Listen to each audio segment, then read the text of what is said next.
Bonjour, je me présente, Gilles Drouin, professeur en éducation physique au collégial et kinésiologue accrédité FKQ et ACK. Je vous présente une capsule vidéo sur la capacité cardiovasculaire et son impact sur la santé.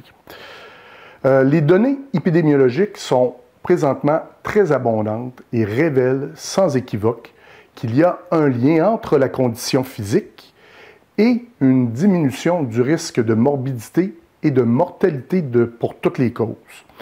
Au Canada, c'est une personne sur 5 qui est atteinte d'au moins une maladie chronique majeure. Et les chroniques majeures sont pour la plupart les maladies cardiovasculaires, cancer, maladies pulmonaires, diabète. Et la prévalence, malheureusement, est en constante augmentation au cours des années.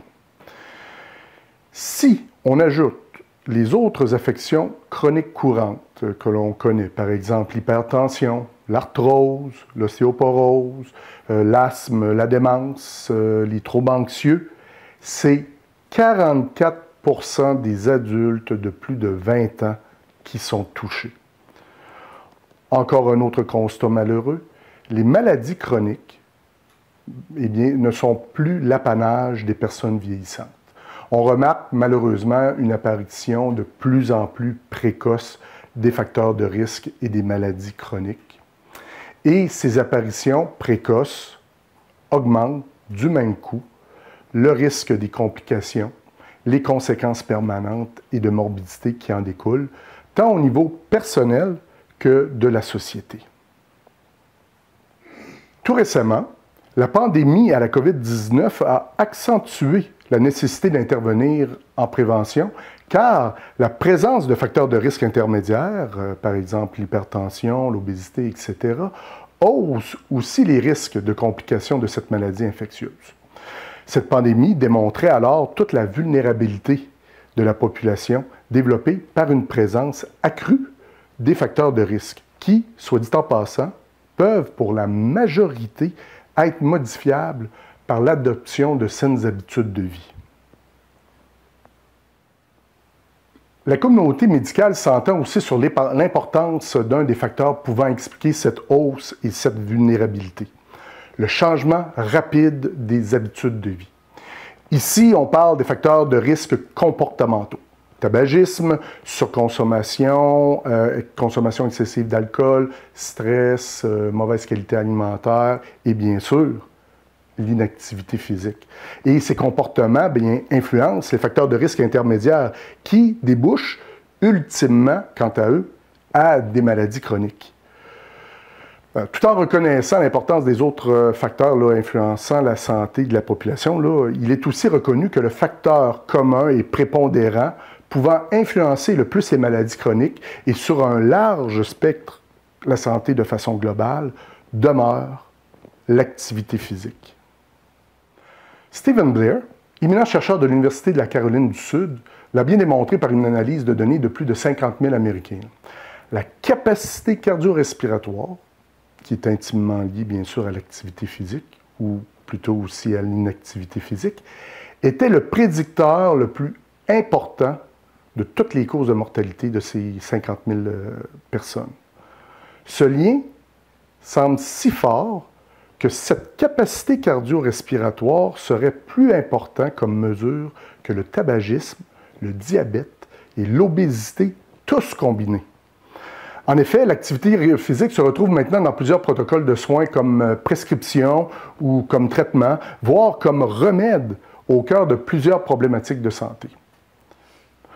Comment détermine-t-on la santé cardiovasculaire? De plusieurs façons, mais celle la plus connue est la mesure de la capacité du corps à utiliser l'oxygène au niveau cellulaire. Cette mesure s'effectue en mesurant la capacité du corps à consommer l'oxygène lors d'un effort physique. C'est ce qu'on appelle la fameuse VO2, ou la capacité aérobie. On est capable de l'estimer par divers tests, donc cette VO2 maximale, ou cette puissance aérobie maximale, ces deux termes, mais qui se confondent souvent malgré quelques petites nuances. Pour les besoins de la cause, ici, nous allons utiliser le terme comme étant synonyme. Eh bien, vous serez probablement invité dans votre cours, si ce n'est pas déjà fait, à performer sur un tel test afin d'estimer votre propre VO2 max. Or, la capacité cardio-respiratoire détermine votre capacité fonctionnelle, soit la capacité à déployer et maintenir un effort physique. Et cette capacité cardio-respiratoire croît tout au long de la croissance et de la maturation du corps, soit habituellement de la naissance jusqu'à 21 ans. On peut continuer à améliorer quand même ce potentiel cardiovasculaire jusqu'à la fin vingtaine, début trentaine, selon notre niveau d'activité physique et d'entraînement. Par la suite, il y a une décroissance due au vieillissement d'environ 1% par année. Il y a par la suite une accélération de cette décroissance vers la fin soixantaine jusqu'au décès. Cet effet du vieillissement, par exemple, peut être amenuisé par un niveau d'activité physique et d'entraînement adéquat. Cet effet peut toutefois, malheureusement, s'accélérer par l'inactivité physique et la sédentarité. Ainsi, de façon générale, on bâtit notre potentiel cardiovasculaire pendant la croissance et la maturation du corps pour ensuite une régression plus ou moins lente jusqu'à notre décès. Si on continue à refaire une représentation graphique de l'évolution du VO2 max, il y a 5 évolutions typiques de ce VO2 max dans la population en général. Il y a l'évolution dite normale, qui sont des personnes qui sont ni sportives, mais ni actives, et qui vont profiter de la croissance et de la maturation pour augmenter leur capacité cardiovasculaire, et par la suite, bien sûr, une régression jusqu'à la mort. Il y a par la suite l'évolution du jeune actif, et qui diminue sa pratique d'activité physique rendue à l'âge. Donc, il augmente de façon un peu plus grande son potentiel cardiovasculaire qu'une personne normale. Toutefois, lorsque sa pratique diminue, eh bien, le phénomène revient à la normale. Il y a aussi l'évolution dite normale, mais qui, rendue adulte, cette personne devient active. Alors, cette personne-là augmente son potentiel cardiovasculaire normalement et par la suite, l'effet de l'activité physique permet de réduire la décroissance de son potentiel bien sûr, jusqu'à la mort, qui habituellement est reporté un peu plus loin, comme on le voit sur le graphique. Il y a aussi l'évolution typique d'une personne dite active régulièrement toute sa vie. Cette personne réussit bien sûr à augmenter son potentiel cardiovasculaire plus que la normale lors de la croissance et de la maturation. Et considérant qu'elle demeure active durant la période adulte, eh bien, elle réduit l'effet de décroissance de son potentiel cardiovasculaire. Si bien que à un âge avancé, son potentiel cardiovasculaire est comparable à des strates d'âge beaucoup plus jeunes qu'elle et aussi, par le fait même, réduit la prévalence de la morbidité rendue à un certain âge. Et finalement, il y a l'évolution typique dite d'une personne très active toute sa vie. Souvent, c'est les personnes qui ont fait de la compétition, qui ont fait un sport. Donc, le potentiel cardiovasculaire est beaucoup plus grand que la normale, même que cette personne réussit à augmenter au cours de la maturation, même après 25 ans, son potentiel cardiovasculaire, étant donné que cette personne-là s'entraîne spécifiquement à l'améliorer. Et par la suite, veut pas, il y a une décroissance. Toutefois, cette décroissance, bien sûr, elle est réduite, considérant que cette personne reste très active. Et cette personne souffre très peu de morbidité lors d'un âge avancé. Toutefois, on peut parler d'une 6e, voire une 7e évolution typique dans la population. Cette évolution se pointe depuis quelques années. Ce qu'on constate, comme vous pouvez le voir sur le graphique, c'est une réduction du potentiel cardiovasculaire dans la population en général. Et aussi un déplacement de la courbe vers la gauche, comme on peut voir encore sur le graphique, qui signifie que cette population tend à atteindre plus tôt son potentiel cardiovasculaire, ce qui a pour effet d'allonger le taux de morbidité jusqu'au décès.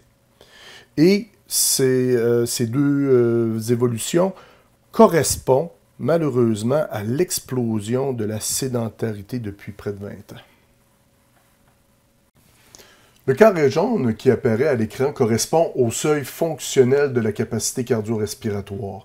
Ce seuil a été établi par la santé publique et sous ce seuil, dans la zone ombragée en jaune, on peut commencer potentiellement à ressentir des difficultés dans les activités quotidiennes et à rencontrer des déficiences plus ou moins importantes. On remarque ainsi que les personnes sédentaires ont tendance à développer des problèmes à un âge beaucoup plus tôt que, par exemple, une personne active toute sa vie. Il y a par la suite le carré orange qui apparaît à l'écran, qui lui correspond au seuil médical de ce que l'on peut appeler l'insuffisance cardiaque. À cette capacité, la déficience devient peu à peu une incapacité et a un impact sur certaines activités quotidiennes. On considère ainsi qu'une personne à cette capacité physique a 4 à 5 fois plus de chances de mourir dans les 10 prochaines années que les personnes ayant une capacité physique normale. Encore ici, on peut remarquer l'effet de la sédentarité sur le développement précoce d'incapacité physique reliée au cardio-respiratoire. Et enfin, le carré rouge, ou orange foncé, correspond quant à lui au seuil médical d'incapacité cardiovasculaire. À ce niveau, on peut parler d'un handicap pouvant sérieusement porter atteinte à la vie de la personne.